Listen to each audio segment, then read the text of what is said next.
Alone in the shadows, innocent stalling, the lake and pray. Well, Hotep family, Hotep, peace and blessings. I greet you in the name of God and our ancestors, and whose footsteps I most humbly walk. We most humbly walk. This is Brother Ed Emoji, and I'm sitting next to. Dr. Kathleen Ewalls. All right, and we're doing this little infomercial about Kadaga. We did one a couple years ago, and we wanted to update it since a lot has changed in Kadaga since we first did it. So, Dr. Walls, where do we pick up? Well, let's first remind people what the word Kadaga means and where it came from. Well, we got the word Kadaga from Uganda, and we were told the word means overcoming struggle. And we thought that was the ideal name for this project, which highlights the overcoming of this thing known as human trafficking in all of its forms. Yes.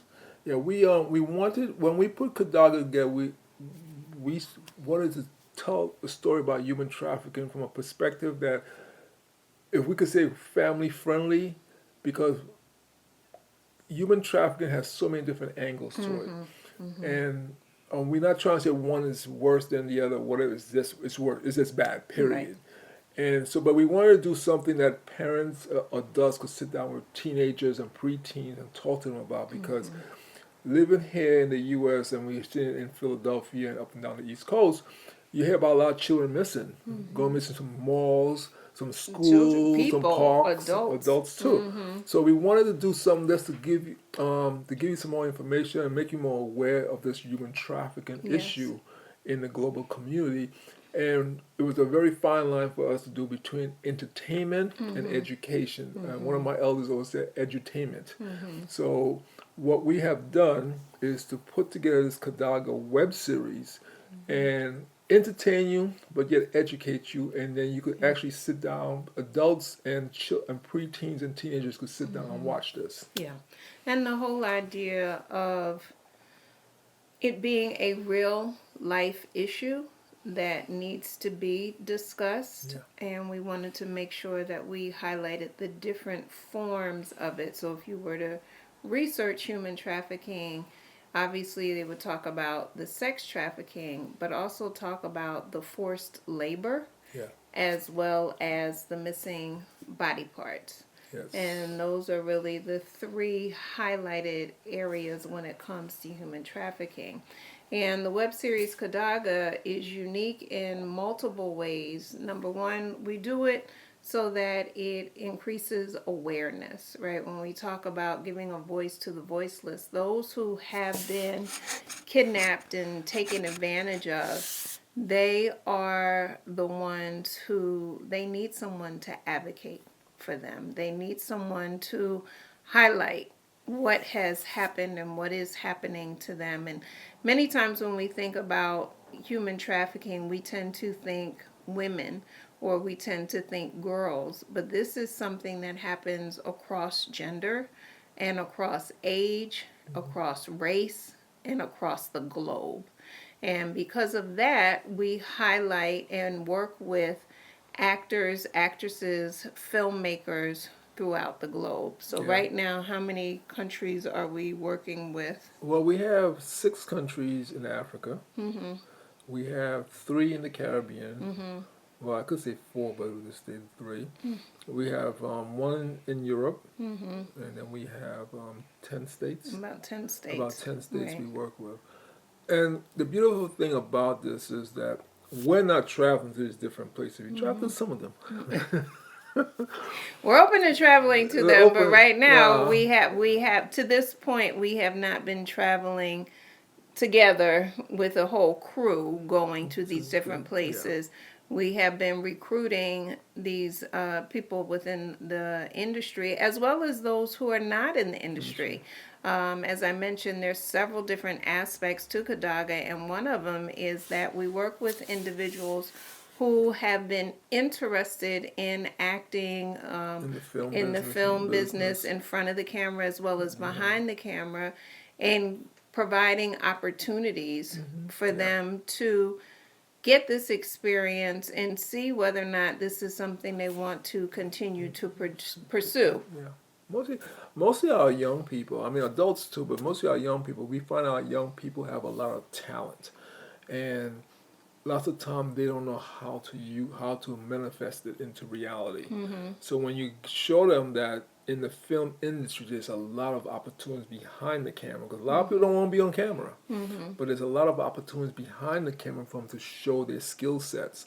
I think we open up a lot of doors for them, and we're really happy about that because we have seen personally how what we do has Yeah. inspiring young people Yeah. and giving them And I'm gonna go beyond. I know you said not just young people. I really want to underscore the not just young people because sometimes when people hear that phrasing, they're thinking of people under the age of 20, right? But we're working with a lot of people who are over yeah the age of 40 yes who has said, you know what, I thought about being in the film industry, but I never gave it a chance, or I always had an interest and I didn't know how to get into the space, as well as those who say, I'd like to be in it, but I don't want to be on camera. Are there opportunities? And so we create voiceover opportunities. We create opportunities to maybe be taking pictures or working the camera. We create opportunities for people to do cameos for them to try out this acting thing, right? And we do. We've gotten a lot of people over the age of I'll go as low as 35. But a lot of people over the age of 35 and there hasn't been a limit yet.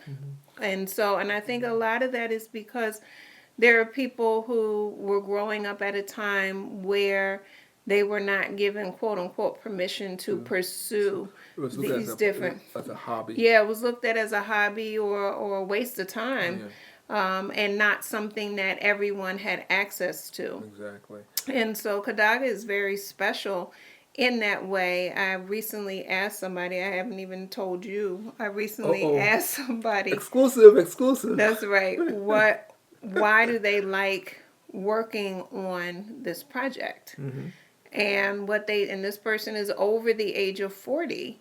And they said what they like about it is it taps into their inner child. It makes them feel like a kid again when they had dreams of dot dot dot, when they wanted to try out certain things. It brings that fun and excitement feeling to them. Yeah. And that's a very special project Yeah. that enables a grown person Yeah. who's very professionally successful to be able to tap comfortably into that Well, space. we all have that child in us. That's right. We never grow out of it. We just cover it up with life. Yes. Yes. With life. And I think for me, like last time we were shooting, one of the actors, she said, "This is so nice." And she commented she complimented us on how easygoing we kept the environment because two things you find about Kadaga: we don't do any love scenes and we don't do no nudity. Because we want people to feel comfortable on set, and we also want parents, adults, to feel comfortable sitting there and opening up a discussion between them and a teenager or their children. Because right. so we don't want like I said, that's why we keep it family friendly, to where the family could sit down, whatever way your family looks like, but age wise, so could sit down and talk about it, open a discussion about it. That's right. So, and we are bringing some young people into the cast, so that way they could identify with the young people who are watching it, could identify with young people on screen. So that's something we're doing with Kadaga because like human trafficking has so many different angles to it. Where we are doing our best to show you different angles because something's going to click in your head, and that's what we want to do, make you think about it. Yeah. Anything else that you want to highlight? Again, we just want to give you a overview of what Kadaga is about. We are currently on season 4. We are in production. It is something that has impacted both of our lives in different ways. I, as a clinician, have worked with individuals who, unfortunately, this has been a part of their experience, and as well as other clinicians and social workers and so forth who it's been a part of their experience with their clients. And he, having worked security, it has been a part of his experience with some of the people who he has had to protect in the past. Yeah. Kadaga, and that's what we. This is why we're updating what we did before, because a lot of people have been asking us about Kadaga, and we sent them the first version of this that we did. And I saw it, and I'm like, you know what, we need to update it, because Kadaga has just grown so much. When we did this, we didn't have 6 countries in Africa. We didn't have 10 states. So as people are coming on board, and these some of them are actors, some of people like my wife said, are people who are interested in the film industry from different angles, and we're giving people this opportunity to see the film industry from different angles, because the majority of us see the film industry from watching television or going to the movies, but seeing what happens behind the camera now, and how does this come together. It's like, oh, so now people are starting to understand the business better, and they find themselves interested in it, because it's a multi-trillion-dollar industry globally. So there might be something in this industry that you might like, and Kadaga is giving a lot of people that opportunity. I love working. We had a young lady named Camille on set with us the other day, and just seeing her and like saying, okay, she was. I call her, she was my script supervisor. So she had the script going through it, making sure people were saying the right things when they were saying it and stuff like that. So that gave her the understanding of not all, in a 2-hour movie, it's a lot of dialogue. No one remembers all the dialogue. So you have a script supervisor. You have someone to help you. So when you're saying the lines, make sure you say the correct things and stuff like that. So we're showing our young people when they come on set, and also the young man who helps me with the camera. We're showing them what happens behind the camera. So Kadaga is a learning situation for a lot of people, and we enjoy teaching and sharing what we have. And providing those opportunities. Yeah. So I would say that's a good overview of Kadaga. what Kadaga is and where we are right now. It's a nonprofit. And oh yes, and it is the official web series for our 501c3 nonprofit Sisters for Harmony, which is about empowerment, networking, uniting, and educating women across the globe. And why did we do that, Dr. Wong? Well, go ahead and tell them. Well, it's another part of the film industry for us, in that we made it part of our nonprofit, so that way, if one is going to help us, people who want to donate. It's a nonprofit, so there could be a tax deduction for them at the end of the year, and also it gives people the opportunity to feel that they are actually, once again, another way of helping get the story out. You might say, I'm too busy to do anything, but I could donate so and so to the project financially and help the project. That way, you're part of the project. Yes. So it's another angle, 360-degree angle, to using the Kadaga to empower the community, and in the third principle of the Nguzo Saba Ujima, collective work and responsibility. Yeah. Human trafficking in South Africa, Ethiopia, Uganda,